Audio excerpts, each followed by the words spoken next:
Tā, tauta Latvijā, labu vakaru. Nu, reku atradu atkal Pola Vošera vienu no svētruniņām, jā, par seksuālo grēku, kas ir, ļoti, ļoti svarīgs. Un Latvijā sapulču vietās praktiski neesmu dzirdējis par šādu tēmu, jā. Tas nozīmē, ka, tēlo, kad šī problēma nav, vai kā jau es visos video stāstu, sapulču vietās ir šie plēsīgie vilki, ja, kuriem vajag tikai no tevis naudu, mantu, bagātību izspiest, iemācīt tev ūdeni, ja, lai ūdeni iepriecina tevi, izklaidē tevi, ja, pakavē tavu laiku, dara visu, lai tu justos labi, un aizietu tāds pats mājā, neizmainīts grēcinieks, ja? Tā kā klausaties mazliet īsu video par seksuālajiem grēkiem, cik tas ir svarīgi un kā tas nogalina, vīriešus, sievietes, un aizved uz elli, paklausieties.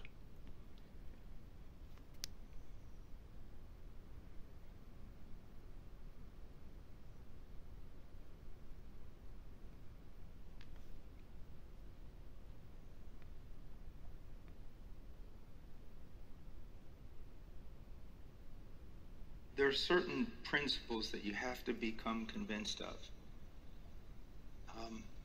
Will I trust the devil, or will I trust God? And I always tell my children, I said, who's wiser than you? God. Who loves you more than you love you? God. He should be followed. He should be listened to. And one of the things you have to realize in the book of Proverbs and in other places, sexual sin is actually, if there was a sin that's segregated, that is pulled out as extraordinarily dangerous, it is sexual sin. There's indications in places in Proverbs where you don't recover. You don't recover, and your reproach never leaves you. So you have got to become convinced that God's word is true. This is deadly. It will affect your soul, your psyche. It will affect you physically. It will affect everything about you and all the people around you. And it is deadly, deadly, deadly, deadly, deadly. It will kill you. It will kill you. And it is more addictive than anything you could ever dream of. Any drug, it is more addictive than that.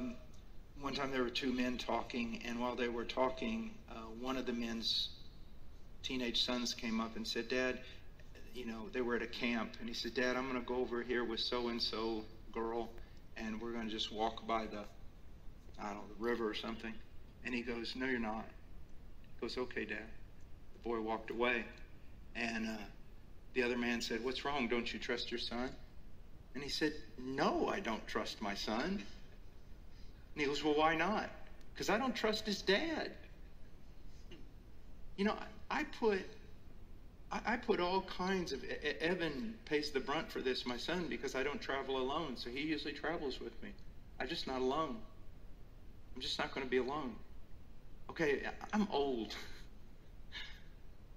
So if I'm not going to be alone at almost 60, am I going to leave my boy alone at 16, 17, 18? No. It's deadly. But young men, here's what I want you to see more than just about anything. When it comes to temptation, the book of James is probably, it's one of the standard passages, but people stop short, and I can't understand why.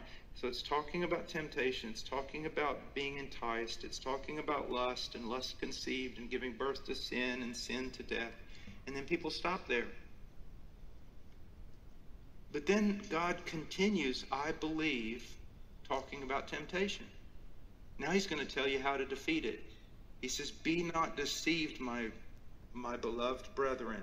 Every good thing given and every perfect gift is from above, coming down from the Father of lights, with whom there is no variation or shifting shadow.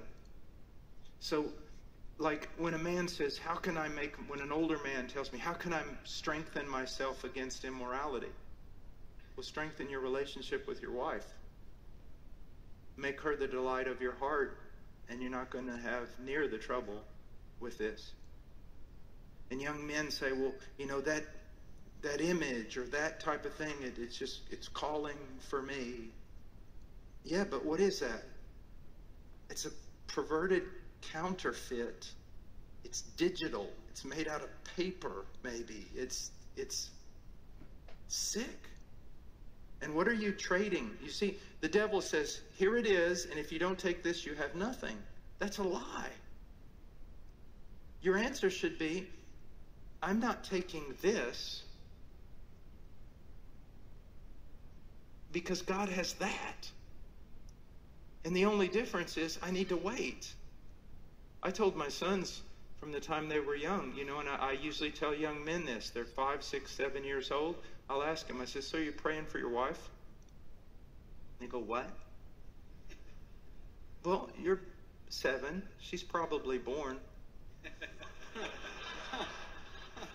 She's somewhere in the world right now. You praying for her father? That he be a good father? You praying for her to be protected from evil men? You need to act like her husband now. When guys say, well, I'm not married yet, so I can... No. There's a girl out there. And you keep yourself pure for God. You keep yourself pure for her. You act as though you're already married. You may not meet her for 20 more years, but you need to be interceding for her, praying for her protection, standing in the gap for her. And again, you need to act like a man. That's what men do. Men are protectors. And so one of the ways you overcome these offers of the counterfeit and the perverted is by faith in what God says about his character. Son, I have a plan for you. And more than likely, I have a woman for you. Wait. Wait. Because when you sin against yourself by this sexual perversion, when you sin against God, you're also sinning against her. You're sinning against her. Now, if you've fallen into this, be broken, but not broken unto despair. That's one of the ways in which the devil always wins. You see, when the devil... God will sometimes say things just as hard to you as the devil will say. How do you tell the difference? The devil says, you're this, and this, and you've done this, and this. Now run from him. He doesn't want you. You're sick. You're broken. You're wrong. You're cast out. What does God say? God may speak to you even harder than the devil. But he always ends with, now return. My mercies are new every morning. Return to me. Return to me. And that's what you need to do. Just one thing. And I learned this from D. Edmund Hebert. I just got everything, every commentary. I just love him. And in 1 Thessalonians, just listen, chapter 1, verse 9. For they themselves report about us what kind of reception we had with you and how you turned to God from idols to serve a living and true God. You turned to God from idols. And Hebert says there, he goes, the order is very, very important. You would assume that he would say you turned from idols to God, but it said you turned to God from idols. And I think Hebert's right in this. It wasn't like the Thessalonians were there in their pagan temples and stuff going, I'm really disappointed in paganism and I wish there was something else, an alternative. I wish someone would come and preach to us. That's not what they were doing. They were totally content in their paganism, their debauchery, and paganism is always associated with sexual sin, even in its religion. They were content. They were happy. Do you know what made them unhappy? Was when they heard about Christ. It wasn't until they saw the light of Christ that they saw what they were doing was ugly. So when you're constantly telling men, turn away, turn away, turn away, They're probably not. And even if they do, it'll turn into some sort of self-righteous Phariseeism. It's like, look to him, look to him, look to him.